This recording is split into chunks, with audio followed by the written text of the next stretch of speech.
Hello there, Dave here. Just another beautiful day, and I thought I'd get into to the video mode here on my little phone.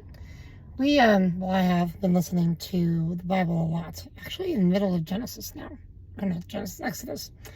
Exodus 14 or 16, somewhere in there, right after the Lord leads the children of Israel through the Red Sea, which is pretty awesome. And of course, they immediately start grumbling in the desert, and it goes from there. It gets pretty interesting. But going back to Genesis for a minute, it's fascinating to me as I read these stories, these accounts, these events. Because remember, real people. I hate calling them just stories because it makes it sound like they're just made up, and they're not. These are real accounts of real men and women who were struggling and living their lives and doing everything they could and needed to survive while following what God was telling them to do.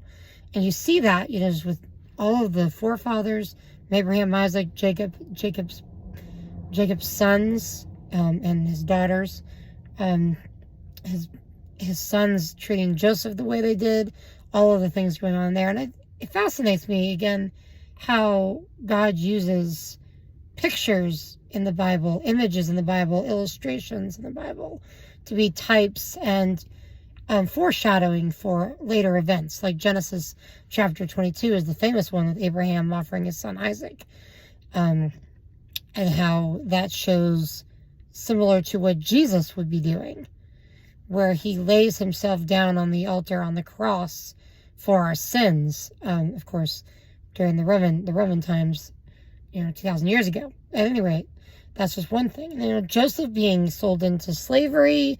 There's a lot of pictures. There's a lot of types there. A lot of demonstrations of him possibly being in the well for 3 days. We don't know for sure. It does. That could be symbolically 3 days is a big thing in the Bible. You can kind of track it down yourselves. At any rate, throughout there, and just signposts and altars are throughout there too. Abraham was always setting up an altar to dedicate toward something that God did in his life in certain times. You can call them signposts, altars, signposts, something that indicates God did something in this spot.